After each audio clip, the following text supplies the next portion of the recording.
وہ اپنی رحمت سے جس کو چاہتا ہے خاص کر لیتا ہے، اور اللہ بڑے فضل کا مالک ہے۔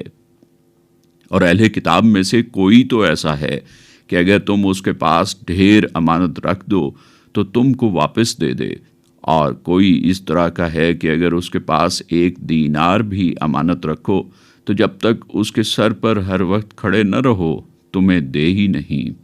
یہ اس لیے کہ وہ کہتے ہیں کہ امیوں کے بارے میں ہم سے مواخذہ نہیں ہوگا، یہ اللہ پر محض جھوٹ بولتے ہیں اور جانتے بھی ہیں۔ ہاں، جو شخص اپنے اقرار کو پورا کرے اور ڈرے تو اللہ ڈرنے والوں کو دوست رکھتا ہے۔ وآخر دعوانا ان الحمد للہ رب العالمین۔ سامعین، آج ہم نے تیسرے پارے میں سورہ آل عمران کی آیات مبارکہ 66 تا 76 کی تلاوت و ترجمہ سننے کی سعادت حاصل کی۔ تلاوت کلام حق کا شرف حاصل کر رہے تھے قاری ڈاکٹر محمد یونس۔ دعا ہے کہ اللہ تعالی ہمیں تلاوت قرآن اور اس کی تعلیمات کو سمجھ کر ان پر عمل کرنے کی توفیق عطا فرمائے۔ ہدیہ درود و سلام بحضور سرور کائنات صلی اللہ علیہ وآلہ وسلم۔ اللهم صل على محمد اللهم صل على محمد وعلى آله وصحبه وسلم اللهم صل على محمد اللهم صل على محمد وعلى آله وصحبه وسلم۔ ارشاد رب العزت ہوا، جو کوئی عمل نیک کرے گا تو اپنے لیے، اور جو برے کام کرے گا تو ان کا ضرر اسی کو ہوگا، پھر تم اپنے پروردگار کی طرف لوٹ کر جاؤ گے۔ خالق قیوم رب بے نیاز، تو ہے رحمان و رحیم و کارساز۔ خالق قیوم رب بے نیاز، تو ہے رحمان و رحیم و کارساز۔ تیری ذات پاک ہے خلاق کل، بالیقین مولا ہے تو رزاق کل۔ تیری ذات پاک ہے خلاق کل، بالیقین مولا ہے تو رزاق کل۔ تیری رضاقی ہے عالم آشکار، تو ہے کل مخلوق کا پروردگار۔ تیری رضاقی ہے عالم آشکار، تو ہے کل مخلوق کا پروردگار۔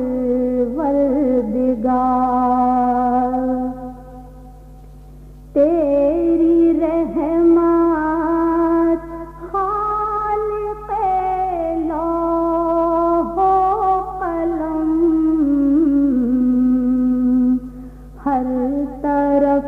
ہے مائل لطف و کرم،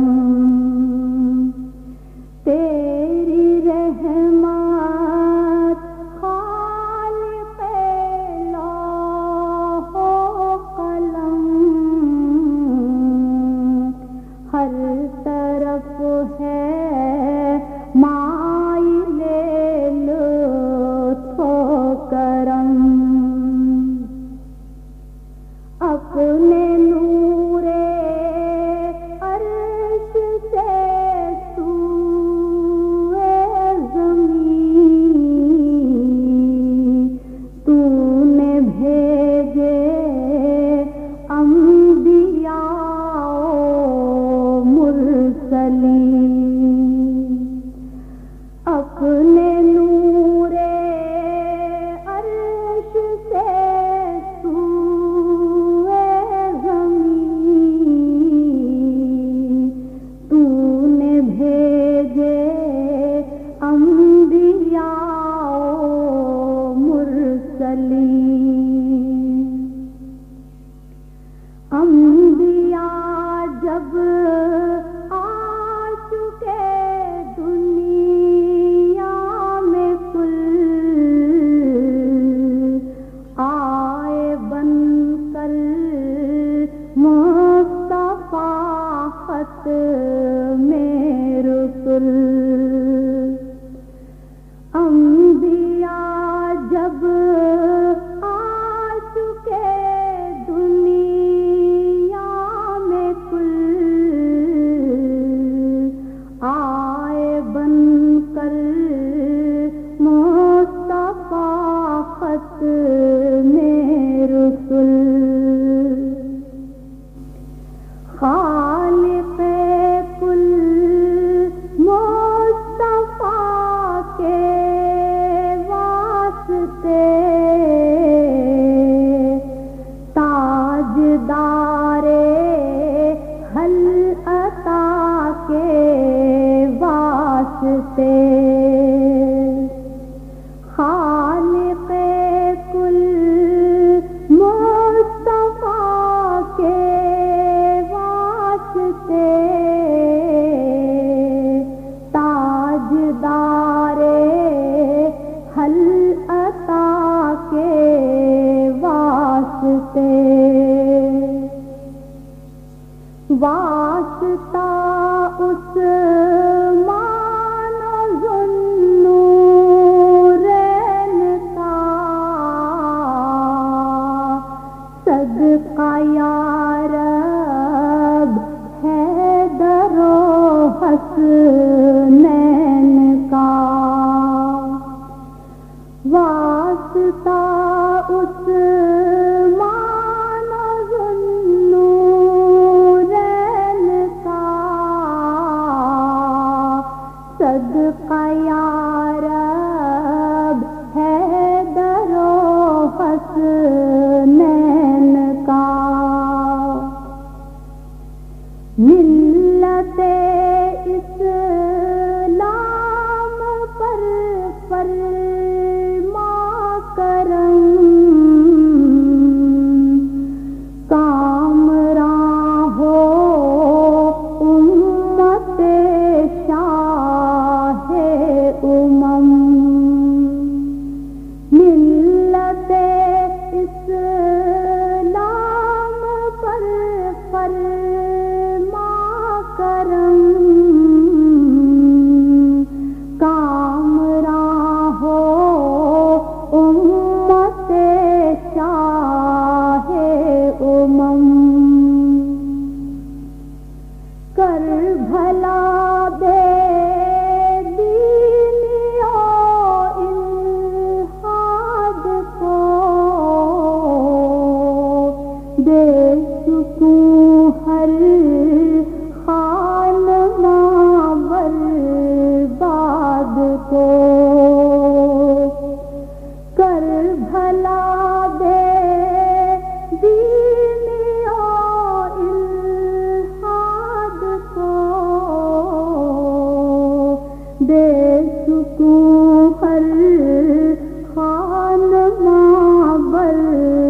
حمد باری تعالی سامعین ابھی ہم سننے کی سعادت حاصل کر رہے تھے۔ گلہائے عقیدت پیش کر رہی تھیں ام حبیبہ۔ درس حدیث، آئیے سامعین تقاریر کا سلسلہ سنتے ہیں۔ مقرر ہیں ڈاکٹر مفتی ناصر الدین۔ نحمده ونصلي ونسلم على رسوله الكريم اما بعد فاعوذ بالله من الشيطان الرجيم بسم الله الرحمن الرحيم عن عبد الله بن مسعود رضي الله عنه قال لو ان اهل العلم صانوا العلم ووضعوه عند اهله كسادوا به اهل زمانهم ولكنهم بذلوه لاهل الدنيا لينالوا به من دنیاہم فہانوا علیہم سمعت نبیکم صلی اللہ علیہ وسلم یقول من جعل الہموم ہما واحدا ہم آخرتہ کفاہ اللہ ہم دنیاہ ومن تشعبت بہ الہموم فی احوال الدنیا لم یبال اللہ فی ای اودیتہا ہلک۔ سنن ابن ماجہ کتاب الایمان۔ ترجمہ، حضرت عبداللہ ابن مسعود رضی اللہ عنہ سے روایت ہے کہ اگر اہل علم اپنے ایمان کی حفاظت کریں اور انہیں لوگوں تک پہنچائیں جو اس کے اہل ہیں تو وہ اس علم کے ذریعے اپنے زمانے کی قیادت کریں، لیکن انہوں نے علم کو دنیا داروں تک پہنچایا تاکہ وہ اس علم کے ذریعے دنیا حاصل کریں۔ ایسا کرنے سے انہوں نے اپنی قدر و منزلت کھو دی۔ میں نے نبی صلی اللہ علیہ وسلم کو فرماتے سنا ہے، جو شخص اپنے تمام غموں کو ایک غم میں بدل دے یعنی فکر آخرت، تو اللہ تعالیٰ اس کے دنیاوی غموں کے لیے کافی ہو جاتا ہے، اور جو شخص دنیا کے جھمیلوں میں کھو جائے اور بہت سارے غم پال لے تو اللہ تعالیٰ کو اس بات کی کوئی پرواہ نہیں کہ وہ کسی گھاٹی میں گر کر ہلاکت کا شکار ہوتا ہے۔ سامعین محترم، آج ہمارے درس حدیث کا موضوع حفاظت علم ہے۔ جو لوگ حاصل کردہ علم پر عمل نہیں کرتے ان کے بارے میں قرآن مجید کی سورہ جمعہ میں مثال دی گئی ہے کہ جیسے گدھے پر بوجھ ڈال دیا جائے۔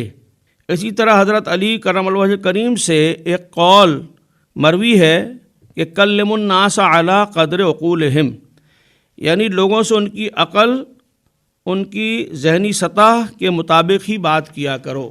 حضرت ابو ہریرہ رضی اللہ تعالیٰ عنہ سے جب صحابہ کرام رضی اللہ عنہم نے دریافت فرمایا کہ آپ نے رسول اللہ صلی اللہ علیہ وسلم سے کتنے قسم کے علوم حاصل کیے، تو انہوں نے فرمایا حفظت عن النبی صلی اللہ علیہ وآلہ وسلم وعاءین فاما احدہ فبسطہ واما الآخر فلو بسطہ قطع ھذا البلعوم۔ صحیح بخاری۔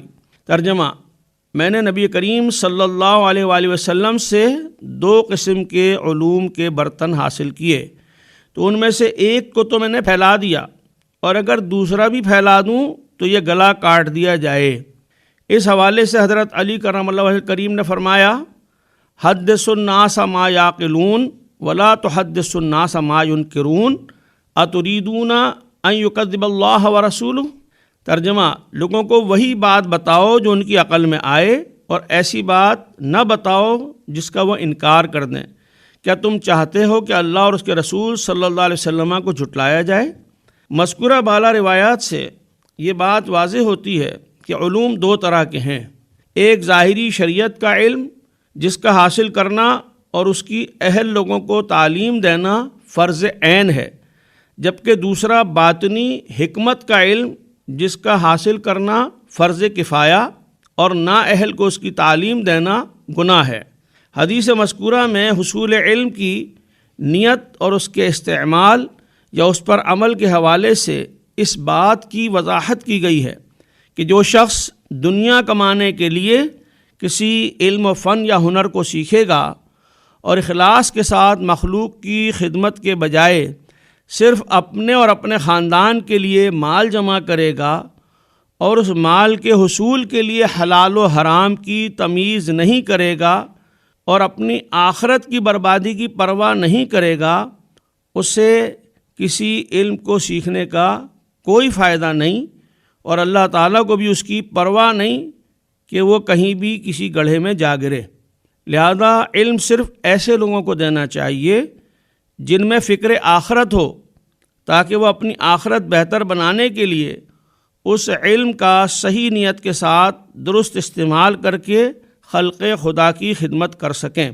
عصر حاضر میں ہم دیکھتے ہیں کہ جو لوگ جھوٹ، دھوکہ، ملاوٹ، ذخیرہ اندوزی اور طرح طرح کے طریقوں سے اپنی مصنوعات و مال کو بیچ کر فانی دنیا کا مال اکٹھا کرنے میں لگے رہتے ہیں، اور اسی میدان میں حاصل کردہ علم سے مخلوق کو فائدہ پہنچانے کے بجائے نقصان پہنچاتے ہیں۔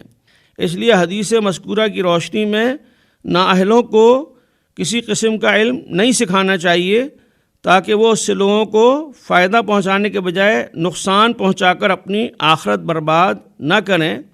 تو لہذا جنہوں نے صحیح لوگوں کو علم پہنچایا، انہوں نے بھی معاشرے میں اپنی عزت بنائی، اور ان کے شاگرد بھی دنیا میں پیشوائی عالم کے منصب تک پہنچے، اور جنہوں نے نااہل لوگوں کو علم سکھایا تو ان کی بھی بدنامی ہوئی اور ان کے شاگردوں کی بھی بدنامی ہوئی۔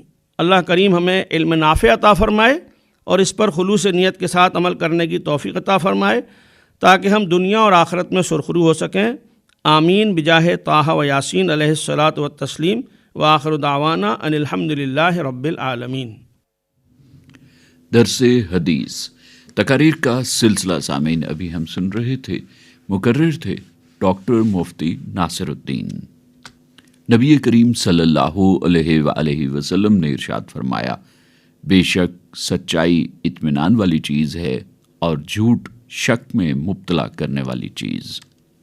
آسی ہیں تہے سایہ دامان محمد، آسی ہیں تہے سایہ دامان محمد، اللہ رے یہ لطف یہ احسان محمد،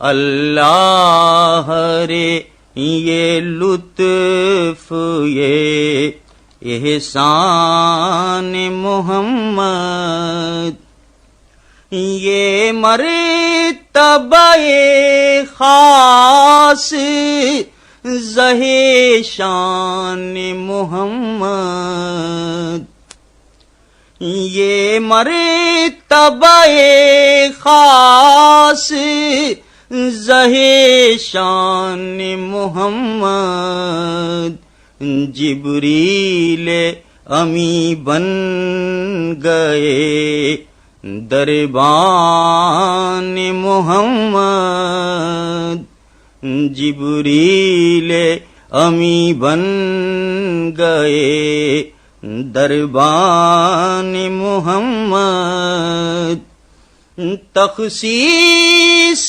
یہاں کوئی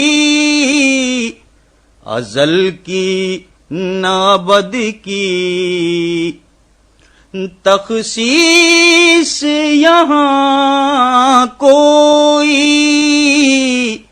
ازل کی نابد کی، جاری ہے یوں ہی چشمے فیضان محمد، جاری ہے یوں ہی چشمے فیضان محمد، دنیا کی کسی چیز کی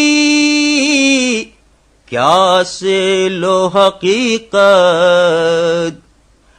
دنیا کی کسی چیز کی کیا سے لو حقیقت، دنیا کی ہر ایک چیز ہے قربان محمد دنیا کی ہر ایک چیز ہے قربان محمد کرتے ہیں ثنا جن کی فرشتے یہ ہیں وہ لوگ کرتے ہیں ثنا جن کی فرشتے یہ ہیں وہ لوگ کیا جانے کوئی رتبہ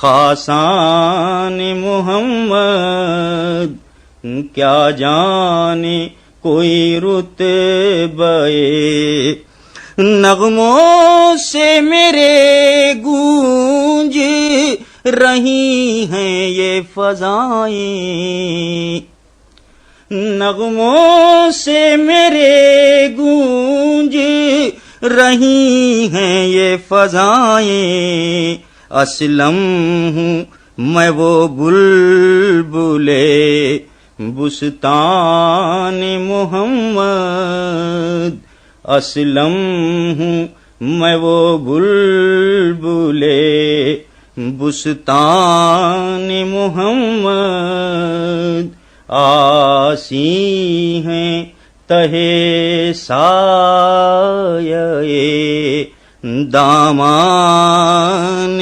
محمد۔ نعت رسول مقبول صلی اللہ علیہ وآلہ وسلم سامعین، ابھی ہم سننے کی سعادت حاصل کر رہے تھے۔ کلام و آواز محمد اسلم برلاس کا تھی۔ روشنی۔ آئیے سامعین، اعلیٰ اخلاقی قدروں پر مبنی سلسلہ سنتے ہیں۔ آج کے روشنی کے سفر میں گفتگو فرما رہے ہیں پروفیسر محمد اویس سرور۔ الحمدللہ وکفا وسلام علی عبادہ الذین اصطفیٰ، اما بعد۔ رواداری سے مراد کسی کی ایسی بات کو برداشت کرنا ہے جو ہمارے مزاج کے خلاف ہو، کسی سے اپنی بات طاقت کے ذریعے منوانا یا اپنی رائے کسی پر زبردستی مسلط کرنا رواداری کے خلاف ہے۔ قرآن مجید کی نظر میں کسی انسان کا عقیدہ کچھ بھی ہو، نظریہ کچھ بھی ہو، لیکن ایک انسان ہونے کی حیثیت سے وہ اللہ کا بندہ ہے، اس کی افضل مخلوق ہے اور عزت و احترام کے قابل ہے۔ اللہ تعالیٰ نے قرآن مجید میں رواداری کا حکم دیتے ہوئے ارشاد فرمایا کہ دین میں کوئی زبردستی نہیں ہے۔ جب ہم دوسروں کو انسان ہونے کی حیثیت سے قابل احترام سمجھیں گے تو ہمارے آپس کے بہت سے جھگڑے اور لڑائیاں خود بخود ختم ہو جائیں گی۔ حضور اقدس صلی اللہ تعالی علیہ وسلم نے غیر مسلموں کے ساتھ اچھا سلوک کرنے کا حکم دیا۔ آپ نے فرمایا کہ جو غیر مسلموں سے بدسلوکی کرے گا یا ان کا حق مارے گا، میں قیامت کے دن اس کے خلاف گواہی دوں گا۔ حضور صلی اللہ علیہ وسلم نے ہمیشہ سب کے ساتھ رواداری کا معاملہ فرمایا۔ ایک مرتبہ مسیحی علماء اور رہنماؤں کا ایک وفد آپ کی خدمت میں حاضر ہوا۔ آپ نے ان لوگوں کو مسجد نبوی میں ٹھہرایا اور ان کی بھرپور مہمان نوازی فرمائی۔ ان کے سامنے اسلام کی دعوت پیش کی گئی، لیکن انہوں نے اسلام قبول نہ کیا۔ اس کے باوجود حضور صلی اللہ علیہ وسلم نے انہیں مسجد نبوی میں ان کے طریقے کے مطابق عبادت کرنے کی اجازت مرحمت فرمائی۔ ایک مرتبہ ہمارے نبی علیہ السلام کسی جنگ سے واپس آ رہے تھے۔ راستے میں ایک جگہ قیام فرمایا۔ گرمی کا موسم تھا اور دھوپ بہت تیز تھی۔ سب لوگوں نے درختوں کے سائے میں پناہ لی اور آرام کرنے لگے۔ آپ علیہ السلام نے ایک درخت کے ساتھ اپنی تلوار کو لٹکا دیا اور آپ بھی آرام فرمانے لگے۔ اتنے میں کہیں سے ایک مشرک نکل آیا۔ اس نے جلدی سے آپ کی تلوار پکڑ لی اور بولا، اے محمد صلی اللہ علیہ وسلم، آپ کو مجھ سے کون بچائے گا؟ آپ علیہ الصلاۃ والسلام نے فرمایا مجھے اللہ بچائے گا۔ یہ سن کر وہ مشرک کانپنے لگا اور تلوار اس کے ہاتھ سے گر گئی۔ آپ علیہ الصلاۃ والسلام نے تلوار اٹھا لی اور اس کی طرف سونت کر فرمایا اب تمہیں مجھ سے کون بچائے گا؟ اتنے میں آپ کے صحابہ بھی جمع ہو گئے اور وہ شخص معافی کی درخواست کرنے لگا۔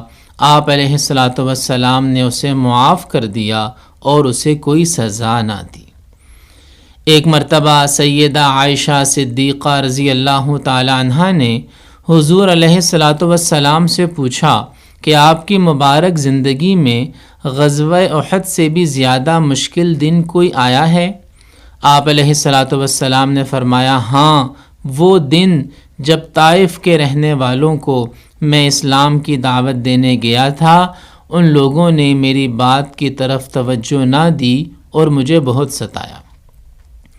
طائف کے سفر کے موقع پر حضرت جبرائیل علیہ السلام حضور صلی اللہ علیہ وسلم کی خدمت میں حاضر ہوئے اور عرض کیا کہ اللہ تعالی نے پہاڑوں کا فرشتہ بھیجا ہے، آپ اسے جو حکم دیں گے یہ پورا کرے گا۔ پھر پہاڑوں کے فرشتے نے آ کر آپ کو سلام پیش کیا اور کہا کہ میں پہاڑوں پر مقرر فرشتہ ہوں، اگر آپ چاہیں تو میں طائف کے دونوں پہاڑوں کو ملا دیتا ہوں اور ان لوگوں کو ختم کر دیتا ہوں۔ حضور علیہ الصلاۃ والسلام نے طائف والوں پر مہربانی فرماتے ہوئے کہا نہیں، مجھے امید ہے کہ اللہ تعالیٰ ان کی نسل میں ایسے لوگ پیدا کرے گا جو صرف اسی کی عبادت کریں گے اور اس کے ساتھ کسی کو شریک نہیں ٹھہرائیں گے۔ اللہ تعالیٰ نے حضور علیہ الصلاۃ والسلام کی اس دعا کو قبول فرمایا اور طائف والوں کو ہدایت دے دی۔ حضور علیہ الصلاۃ والسلام کی سیرت طیبہ میں ہمارے لیے نمونہ ہے کہ ہم بھی ایسی زندگی بسر کریں جس میں دوسروں کے لیے خیر خواہی، خدمت خلق، ہمدردی اور ایثار موجود ہو۔ ہماری ذات سے کسی کو تکلیف نہ پہنچے۔ ہماری ذمہ داری ہے کہ ہم مسلم اور غیر مسلم تمام لوگوں کے ساتھ بھلائی سے پیش آئیں۔ اللہ تعالی ہمیں دین کو سمجھ کر اس پر عمل کرنے کی توفیق عطا فرمائے۔ وآخر دعوانا ان الحمدللہ رب العالمین۔ روشنی اعلیٰ اخلاقی قدروں پر مبنی سلسلہ سامعین ابھی ہم سن رہے تھے، جس میں آج ہم نے پروفیسر محمد اویس سرور کی گفتگو سنی۔ اے سراپا کرم، اے قسیم نعم، الصلاۃ علیک سلام علیک۔ اے سراپا کرم، اے قسیم نعم، الصلاۃ علیک سلام علیک۔ مرحبا باد خوشبوئے دست کرم، مرحبا باد خوشبوئے دست کرم۔ اے سراپا کرم، اے جمیل شیم، الصلاۃ علیک سلام علیک، الصلاۃ علیک سلام علیک۔ یا نبی العرب، یا رسول العجم، یا نبی العرب، یا نبی العرب، یا رسول العجم۔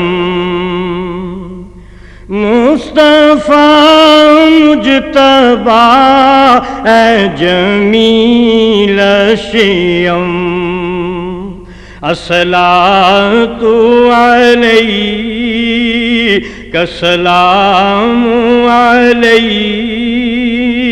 الصلاة عليك السلام عليك اے رحیم ورا اے مجسم کرم اے رحیم ورا اے مجسم کرم آپ ہی ہم فقیروں پہ ہم کرم الصلاۃ علیک السلام علیک الصلاۃ علیک السلام علیک میں کہ عرفانی خوش نوا آپ کا میں کہ عرفانی خوش نوا آپ کا آپ کا میں سوالی فقیر و گدا آپ کا میں سوالی فقیر و گدا الصلاۃ علیک السلام علیک الصلاۃ علیک السلام علیک اے سراپا کرم اے قسیم نعم الصلاۃ علیک السلام علیک گلہائے عقیدت پر حضور سرور کائنات صلی اللہ علیہ وآلہ وسلم پیش کرنے کی سعادت حاصل کر رہے تھے صابر حسین صابری۔ اور سامعین، یہ نعتیہ کلام وجیہ السیما عرفانی کا تھا۔ آپ نے پوچھا ہے، آئیے سامعین سلسلہ سنتے ہیں جس میں آپ کے دینی اور سماجی مسائل کے حوالے سے پوچھے گئے سوالات کے جوابات دے رہے ہیں ڈاکٹر حافظ حبیب الرحمان۔ الحمدللہ رب العالمین والصلاة والسلام علی رسولہ الامین، اما بعد فاعوذ باللہ من الشیطان الرجیم، بسم اللہ الرحمن الرحیم۔ ایبٹ آباد سے ام غزالہ لکھتی ہیں کہ ہمارے بھائیوں نے ہمارا یعنی 4 بہنوں کا حصہ اپنے نام کا ہے کہ بہنوں نے اس جگہ کی قیمت وصول کر لی ہے، تو اب ہمارے گھر کی کر لیا ہے اور یہ گناہ تمہارا مطالبہ درست نہیں ہے، کیا اب ہمارے بیٹے اپنے ماموں سے یہ مطالبہ کر سکتے ہیں؟ اور شرعی لحاظ سے ایسا کرنا ناجائز تو نہیں ہے؟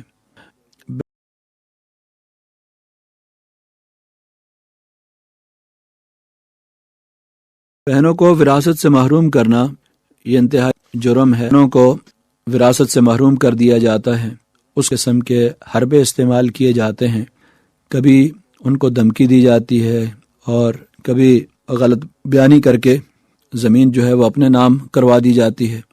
جس طرح اس سوال کے اندر ذکر کیا گیا ہے کہ سامنے غلط بیانی کی گئی ہے اور یہ بتایا گیا اسے کہ بہنوں کو ہم نے قیمت ادا کر دی ہے، تو یہاں بھی ہونا تو یہ چاہیے کہ جو آدمی انتقال کرتا ہے اسے باقاعدہ بہنوں سے بیان لینا چاہیے کہ واقعی ان کو قیمت دے دی گئی ہے اور انہوں نے وہ زمین اپنی بھائیوں کو فروخت کر دی ہے۔ لیکن عام طور پر ہمارے معاشرے کے اندر کرپشن اور بدعنوانی اتنی سرایت کر گئی ہے کہ تحصیلدار ہو یا پٹواری ہو، وہ کرپشن کر کے ان بنیادی سوالات کی طرف نہیں آتے، حالانکہ اس کا فرض بنتا ہے کہ وہ اس وقت تک انتقال نہ کرے جس وقت تک کہ اس کے سامنے بیان نہ آ جائے۔ اور دوسری بات یہ ہے کہ اگر غلط طریقے سے بھائیوں نے بہنوں کے حصوں پر قبضہ کیا ہے اور اس کے بعد حج اور عمرے کے لیے گئے ہیں تو ان کا یہ گناہ کسی صورت میں معاف نہیں ہوگا، اس لیے کہ وہ غاصب ہیں، اور غصب کرنے والا جو ہے اس کا گناہ نہ عمرے سے معاف ہوتا ہے نہ حج سے معاف ہوتا ہے۔ اگر وہ 100 مرتبہ بھی عمرہ یا حج ادا کر لیں تو اس گناہ کا کفارہ نہیں ہو سکتا جب تک کہ حقدار کو اس کا حق واپس نہیں لوٹایا جاتا، اس وقت تک اس گناہ کی تلافی ممکن نہیں ہے۔ نبی اکرم صلی اللہ علیہ وسلم نے فرمایا کہ اگر کوئی آدمی ایک گز بھر کسی کی زمین پر قبضہ کرتا ہے اور غصب کرتا ہے تو قیامت کے دن وہ زمین اس کے گلے کا توق بنائی جائے گی اور اس کو اس کے ساتھ زمین کے اندر دنسایا جائے گا۔ تو یہ معمولی نوعیت کا جرم نہیں ہے بلکہ سنگین نوعیت کا جرم ہے، اور اس کے ساتھ ان کی باقی عبادات بھی قبول نہیں ہیں، اس لیے کہ جو آدمی حرام کھاتا ہو اور دوسروں کی زمین پر غصب کرتا ہو، نہ ان کی نمازیں قبول ہیں، نہ ان کے حج قبول ہیں، اور نہ ہی ان کے عمرے قبول ہوتے ہیں۔ تو اس لیے آپ خود بھی مطالبہ کر سکتی ہیں، آپ کی اولاد بھی مامون سے مطالبہ کر سکتی ہے کہ ان کا جو حصہ انہوں نے قبضہ کیا ہے، اور شرعی لحاظ سے 4 بہنوں کا جتنا حصہ بنتا ہے، اب بھی بھائی جو ہیں ان پر فرض ہے کہ وہ اپنی بہنوں کا حصہ الگ کر کے دیں، ورنہ دنیا کے اندر بھی اللہ تبارک و تعالیٰ کی طرف سے ایسی آزمائشوں کے اندر اور مصیبتوں کے اندر مبتلا ہوں گے جن کا تصور نہیں کیا جا سکتا، اور آخرت کے اندر تو سخت سزا اللہ تعالیٰ کی طرف سے ان کی منتظر ہے۔ اس لیے اگر وہ چاہتے ہیں کہ اللہ تعالیٰ کی پکڑ سے بچیں، اس کی گرفت کے اندر نہ آئیں، تو انہیں چاہیے کہ وہ اپنی بہنوں کا جو حصہ ہے اسے واپس کریں۔ اس کے لیے تو مطالبے کی ضرورت ہی نہیں ہے کہ بہنوں کی جو اولاد ہے وہ مطالبہ کرے یا بہنیں مطالبہ کریں، یہ ان کا بنیادی حق ہے جس پر انہوں نے قبضہ کیا ہوا ہے اور اس کو غصب کیا ہوا ہے۔ یہ عام کسی اجتہاد کی بات نہیں ہے، اور نہ ہی کسی آدمی نے اپنی رائے سے یہ حصے مقرر کیے ہیں۔ اللہ تبارک و تعالی نے بیٹیوں کا حصہ بیان کرنے کے بعد اور تمام جو حقدار ہیں ان کے حصے بیان کرنے کے بعد فرمایا تلک حدود اللہ، یہ اللہ تعالیٰ کے مقرر کردہ حدود ہیں، اور جو آدمی اللہ تعالیٰ کے احکام کی خلاف ورزی کرے گا اس کے لیے ہمیشہ ہمیشہ کے لیے جہنم ہے۔ تو جہاں وراثت کے احکام ذکر کیے گئے ہیں ان کی آخری آیت یہ ہے کہ یہ اللہ تعالیٰ کی مقرر کردہ احکام ہے، اور جو آدمی بھی اللہ تعالیٰ کے احکام کے اندر حد سے تجاوز کرتا ہے اور ان کے حصے ادا نہیں کرتا تو اس کے لیے سخت سزا ہے، کیونکہ عام طور پر مالی معاملات ہی کے اندر لوگ جو ہیں وہ اللہ تعالیٰ کے احکام کی پابندی نہیں کرتے، بلکہ بہن اور بھائی جیسا جو خونی رشتہ ہے، سگا رشتہ ہے، اس کو بھی پامال کرتے ہیں، اور عام طور پر اس کے لیے عذر یہ بیان کیا جاتا ہے کہ جی ہم نے جہیز کے لیے اتنا پیسہ دیا تھا اور اتنا لاکھوں کے حساب سے ہم نے جہیز جب دیا ہے تو اب وراثت کے اندر ان کا کوئی حصہ نہیں ہے۔ اگر جہیز دیا بھی ہے تو تب بھی وراثت کے اندر بہنیں حقدار ہیں۔ جہیز الگ سے چیز ہے اور وہ شریعت کی طرف سے نہ فرض ہے نہ واجب کے درجے کے اندر ہے۔ حسب استطاعت والدین پر لازم ہے کہ جتنا وہ کر سکتے ہیں اپنی استطاعت کے مطابق اتنا کرنا چاہیے، اور اس کے اندر بھی نمود و نمائش کر کے قرضے لے کر جہیز دینا یہ بھی کسی طرح جائز نہیں ہے۔ وہاں پر بھی اللہ تعالیٰ کے احکام کی خلاف ورزی ہوتی ہے، اور یہاں پر بھی اللہ تعالیٰ کے احکام کی خلاف ورزی ہوتی ہے کہ جہیز کے نام پر بعد میں بہنوں کو وراثت سے محروم کر دیا جاتا ہے، تو یہ بھی کسی طرح جائز نہیں ہے۔ اور دونوں ہی معاملات کے اندر ہمارے یہاں معاشرے کے اندر لوگ اللہ تعالیٰ کے احکام کی خلاف ورزی کرتے ہیں، اور اس کا نتیجہ یہ ہوتا ہے کہ گھروں کے اندر جھگڑے ہوتے ہیں اور کچہری کے اندر بہن اور بھائی آمنے سامنے ہوتے ہیں، جو کتنا خطرناک رجحان ہے ہمارے معاشرے کا کہ وہ خونی رشتے جن کا تقدس، جن کا احترام اس حد تک ہے کہ جو اللہ تعالیٰ نے ان کو جوڑنے کا حکم دیا اور ایک دوسرے پر خرچ کرنے اور ایک دوسرے کی مدد کرنے کی تلقین کی گئی کہ جو لوگ اپنے قریبی رشتہ داروں کو صلہ رحمی کرتے ہوئے ان پر خرچ کرتے ہیں تو ان کے لیے دوہرا اجر ہے۔ تو دعا ہے کہ اللہ تبارک و تعالی ہمیں صلہ رحمی کی توفیق عطا فرمائے اور جو حقدار ہیں ان کا حق ادا کرنے کی توفیق عطا فرمائے۔ آپ نے پوچھا ہے، دینی و سماجی مسائل کے حوالے سے آپ کے پوچھے گئے سوالات کے جوابات قرآن و سنت کی روشنی میں دے رہے تھے ڈاکٹر حافظ حبیب الرحمان۔ سامعین، آپ اپنے دینی و سماجی مسائل کا حل جان سکتے ہیں۔ اس کے لیے آپ اپنے سوالات بذریعہ خط ہم تک پہنچائیے، اور خط لکھنے کے لیے ہمارا پتہ نوٹ کر لیجئے۔ انچارج پروگرام حیا علی الفلاح، معرفت اسٹیشن ڈائریکٹر ریڈیو پاکستان اسلام آباد۔ قرآن حکیم اور ہماری زندگی۔ آئیے سامعین، سلسلہ سنتے ہیں جس میں آج ہم سورہ اعراف کی آیات مبارکہ 80 تا 84 میں بیان مضامین کے حوالے سے گفتگو سن رہے ہیں۔ مقرر ہیں ڈاکٹر عصمت اللہ۔ اعوذ باللہ من الشیطان الرجیم، بسم اللہ الرحمن الرحیم۔ وَلُوطًا إِذْ قَالَ لِقَوْمِهِ يَأْتُونَ الْفَاحِشَةَ مَا سَبَقَكُم بِهَا مِنْ أَحَدٍ مِّنَ الْعَالَمِينَ إِنَّكُمْ لَتَأْتُونَ الرِّجَالَ شَهْوَةً مِّن دُونِ النِّسَاءِ بَلْ أَنتُمْ قَوْمٌ مُّسْرِفُونَ وما كان جواب قومه إلا أن قالوا أخرجوهم من قريتكم إنهم أناس يتطهرون فأنجيناه وأهله إلا امرأته كانت من الغابرين وأمطرنا عليهم مطرا فانظر كيف كان عاقبة المجرمين۔ صدق اللہ العظیم۔ سامعین محترم، سورہ اعراف کی 5 آیات 80 تا 84 کی تلاوت آپ نے سماعت فرمائی۔ اب ان آیات کا ترجمہ سنیے۔ اور لوط کو ہم نے پیغمبر بنا کر بھیجا، پھر یاد کرو جب اس نے اپنی قوم سے کہا، کیا تم ایسے بے حیا ہو گئے ہو کہ وہ فحش کام کرتے ہو جو تم سے پہلے دنیا میں کسی نے نہیں کیا؟ تم عورتوں کو چھوڑ کر مردوں سے اپنی خواہش پوری کرتے ہو۔ حقیقت یہ ہے کہ تم بالکل ہی حد سے گزر جانے والے لوگ ہو۔ مگر اس کی قوم کا جواب اس کے سوا کچھ نہ تھا کہ نکالو ان کو اپنی ان بستیوں سے، بڑے پاک باز بنتے ہیں یہ۔ آخر کار ہم نے لوط اور اس کے گھر والوں کو بجز اس کی بیوی کے جو پیچھے رہ جانے والوں میں تھی بچا کر نکال دیا اور اس قوم پر برسائی ایک بارش۔ پھر دیکھو کہ ان مجرموں کا کیا انجام ہوا۔ ان آیات میں مسرفون کا لفظ استعمال ہوا، بالکل ہی حد سے گزر جانے والے۔ یتطہرون، بڑے پاک باز بنتے ہیں یہ۔ الغابرین، پیچھے رہ جانے والے۔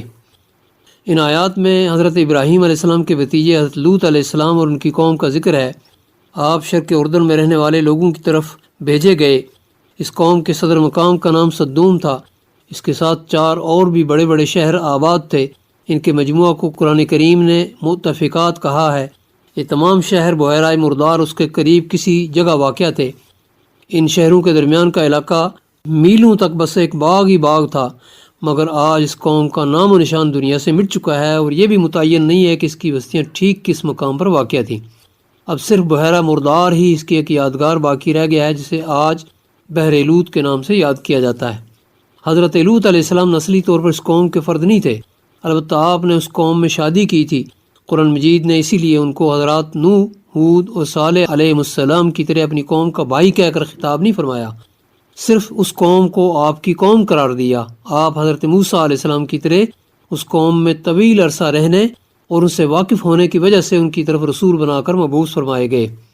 حضرت لوط علیہ السلام نے جب اپنی قوم کو ایک خلاف فطرت فاحشہ میں مبتلا دیکھا تو آپ نے انہیں شرم دلاتے ہوئے فرمایا کہ ایک ایسی جانی پہچانی بے حیائی میں مبتلا ہو تم کہ جس میں ذرہ برابر بھی شرم و حیا موجود ہے، وہ اسے دیکھ کر کراہت محسوس کیے بغیر نہیں رہ سکے گا، جس کا اس سے پہلے کبھی کسی نے ارتکاب نہیں کیا۔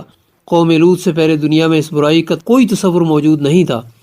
یہ وہ انتہائی بگڑی ہوئی قوم ہے جس نے سب سے پہلے اس برائی کو وجود دیا۔ یہ برائی دنیا میں افراد کی حد تک ضرور موجود تھی اور آج بھی موجود ہے، لیکن قومی سطح پر اس برائی کا ارتکاب اس سے پہلے کبھی کسی نے نہیں کیا تھا۔ ایسا کبھی نہیں ہوا تھا کہ پوری قوم کی قوم اس میں ملوث ہو جائے۔ دنیا میں یہ پہلی قوم ہے جس نے انتہائی قابل کراہت اس برائی کو اجتماعی سطح پر قبول کیا، اور اس برائی کا برائی ہونا ان کی نگاہوں میں ختم ہو گیا۔ ایک ایسی قابل نفرت برائی جس کی وجہ سے پوری قوم تباہ کر دے گی۔ آج یورپ اور غیر مسلم دنیا میں نہ صرف یہ کہ یہ برائی موجود ہے، بلکہ انہوں نے قوم لوط اور یونانیوں کی طرح سرے سے اسے برائی ہی نہیں رہنے دیا۔ ان کی پارلیمنٹس میں باقاعدہ تالیوں کی گونج میں اس مکروہ فعل کو سند جواز عطا کی گئی۔ باقاعدہ اس برائی کے کلب وجود میں آ چکے، اور بعض گھروں میں صرف مردوں پر مشتمل جوڑے میاں بیوی کی طرح زندگی گزار رہے ہیں۔ فرمایا کہ تمہارے بگاڑ کی انتہا یہ ہے کہ عورتیں تمہاری جنسی ضرورت کے لیے پیدا کی گئی ہیں، لیکن تم انہیں چھوڑ کر مردوں سے اپنی ضرورت پوری کرتے ہو۔ اللہ تعالیٰ نے تمام ذی حیات انواع میں نر اور مادہ کا فرق تناسل اور بقائے نو کے لیے رکھا ہے کہ دونوں صنفوں کے افراد مل کر ایک خاندان وجود میں لائیں اور اس سے تمدن کی بنیاد پڑے۔ جو شخص فطرت کی سکیم کے خلاف عمل کر کے اپنے ہم جنس سے شہوانی لذت حاصل کرتا ہے وہ بیک وقت کئی جرائم کا ارتکاب کرتا ہے۔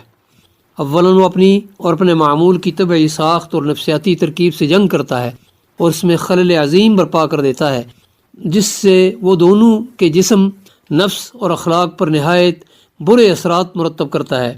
ثانیاً وہ فطرت کے ساتھ غداری اور خیانت کا ارتکاب کرتا ہے کہ فطرت نے جس لذت کو نوع اور تمدن کی خدمت کا صلہ بنایا تھا اور جس کے حصول کو فرائض، ذمہ داریوں اور حقوق کے ساتھ وابستہ کر دیا تھا، وہ اسے کسی خدمت، فرض اور حق کی ادائیگی اور کوئی ذمہ داری لیے بغیر چرا لیتا ہے۔ ثالثاً وہ انسانی معاشرہ کے ساتھ کھلی بددیانتی کرتا ہے کہ تمدنی اداروں سے فائدہ تو اٹھا لیتا ہے مگر اپنی قوتوں کو پوری خود غرضی کے ساتھ ایسے طریقے سے استعمال کرتا ہے جو اجتماعی تمدن اور اخلاق کے لیے سخت نقصان دہ ہے۔ وہ اپنے ساتھ کم از کم ایک مرد کو غیر طبعی زنانہ پن میں مبتلا کرتا ہے اور کم از کم 2 عورتوں کے لیے صنفی بے راہ روی اور اخلاقی پستی کا دروازہ کھول دیتا ہے۔ اس جرم پر اسلام نے سخت تعزیری سزا مقرر فرمائی کہ فاعل اور مفعول دونوں کو قتل کر دیا جائے۔ حضرت لوط علیہ السلام نے انہیں سمجھایا کہ تمہیں سوچنا چاہیے کہ اس برائی سے تمہاری نسلیں تباہ ہو جائیں گی، تمہاری عورتیں آوارہ ہو جائیں گی، تم ہر طرح کے اخلاقی مفاسد کا شکار ہو کر رشتوں کی آبرو سے محروم ہو جاؤ گے۔ لیکن حضرت لوط علیہ السلام کی کسی نصیحت کا ان پر اثر ہونا تو دور کی بات،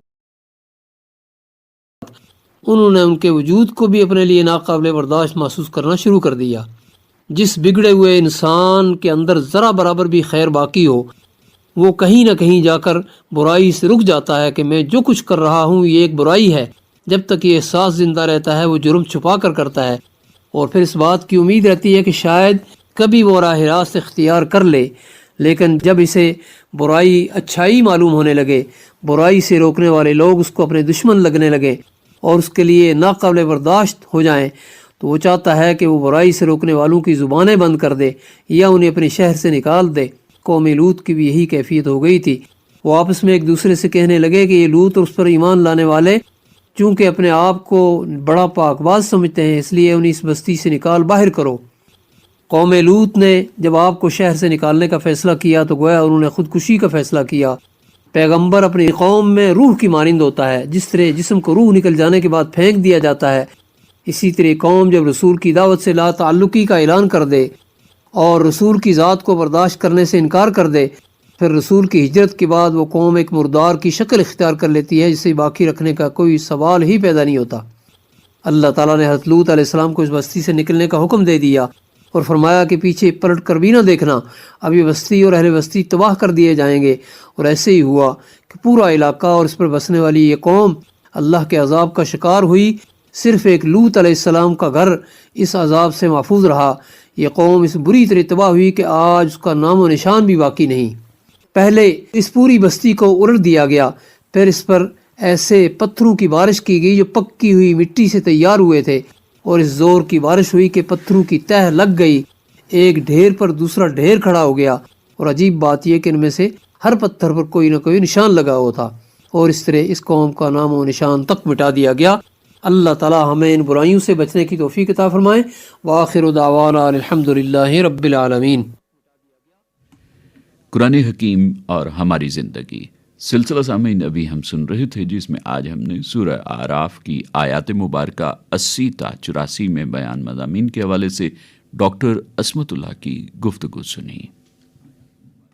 اللهم صل على محمد اللهم صل على محمد وعلى آله وصحبه وسلم اللهم صل على محمد اللهم صل على محمد وعلى آله وصحبه وسلم۔ آئیے سامعین، پروگرام کے آخری لمحات میں بارگاہ رب العزت میں دعا کے لیے ہاتھ پھیلائیں۔